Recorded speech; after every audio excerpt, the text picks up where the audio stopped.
Olá, alunos do segundo ano. Espero que estejam tudo bem com vocês. Eu sou o professor Eric. E na aula de hoje, dilatação térmica dos sólidos, parte 2. Dilatação superficial. Não esquecendo das nossas hashtags aula de física, eu amo física e professor Eric. Bora para a aula? Parte 2. Dilatação superficial.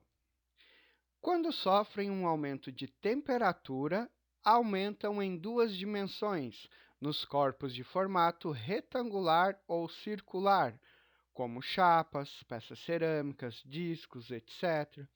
Então, ali nós temos o desenho de uma peça cerâmica, que ao se dilatar, não tendo espaço suficiente, ela começou a soltar do piso. Isso acontece comumente em locais onde não deixam a fuga de dilatação com espaço suficiente. Agora vamos às nossas fórmulas. Nossas fórmulas para calcular a dilatação superficial. A primeira fórmula que nós temos é superfície inicial S0 igual a A vezes B. Para áreas retangulares, nós vamos ter a fórmula de S0 igual a π vezes r ao quadrado. Então, utilizaremos em corpos circulares. Próxima fórmula a ser utilizada. Beta é igual a 2 vezes o alfa.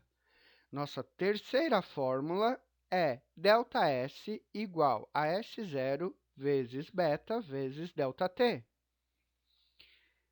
E a última fórmula, nós temos SF igual a S0 mais ΔS, onde o S0 é a nossa superfície inicial, ou chamado área inicial.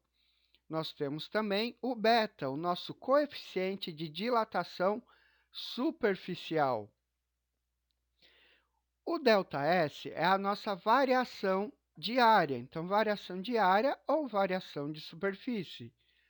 O nosso ΔT é a variação de temperatura, lembrando que nós temos ela através da variação de temperatura é igual à temperatura final menos a temperatura inicial.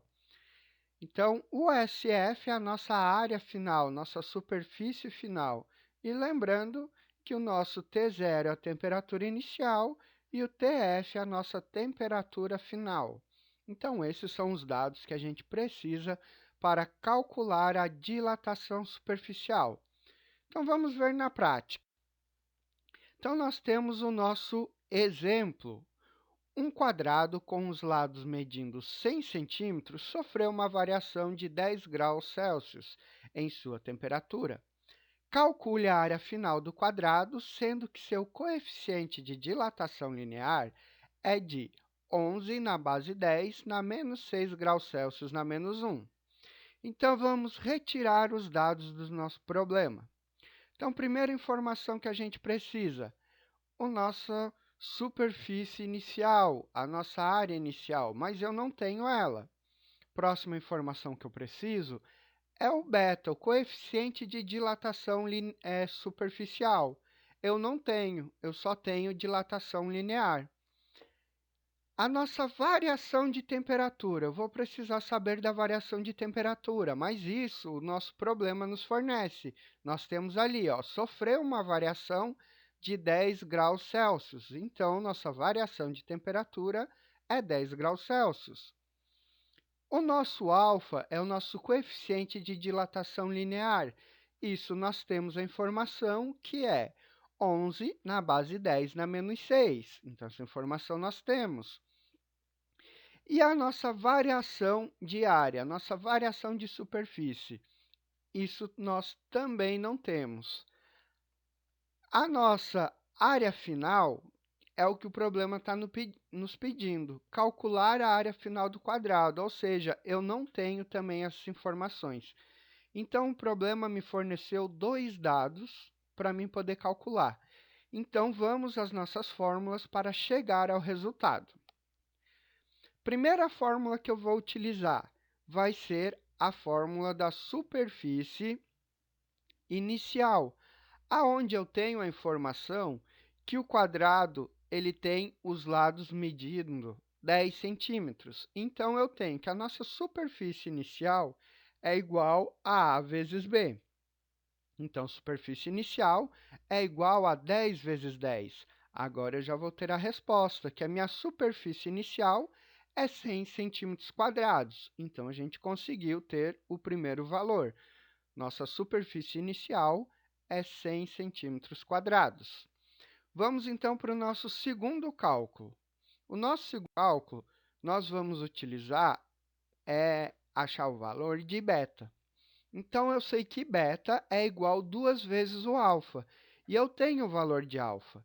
Então, nós vamos dizer que beta é igual a 2 vezes 11 na base 10 elevado na menos 6.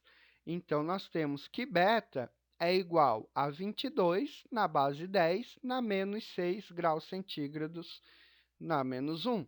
Então, eu achei o meu valor de beta. Então, agora eu já tenho mais informações. Então, vamos para o nosso próximo cálculo. O nosso próximo cálculo. Nós vamos utilizar, então, agora a fórmula de ΔS, nossa variação de superfície, que é igual à superfície inicial vezes o coeficiente de dilatação superficial vezes a variação de temperatura. Então, nós temos onde ΔS é igual a 100 vezes 22 na base 10 elevado a menos 6 vezes 10. Então, meu ΔS vai ficar 22.000 na base 10 na menos 6. Eu posso simplificar esse valor dentro da notação científica, aonde eu vou ter ΔS é igual a 22 na base 10 na menos 3.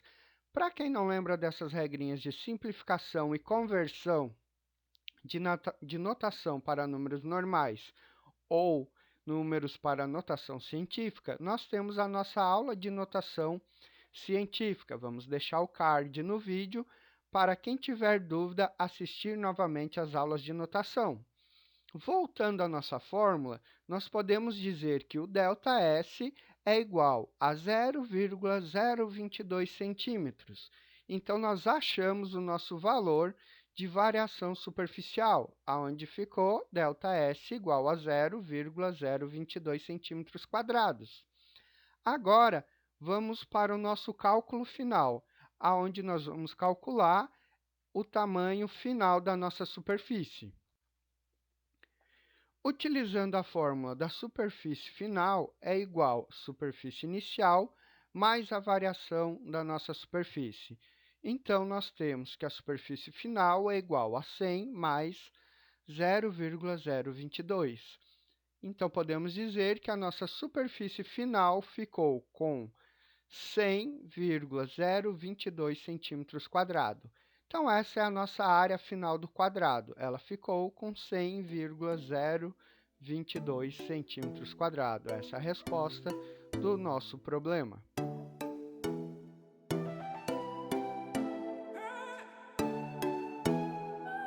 Bora praticar? Lembrando, poste suas dúvidas nos nossos comentários.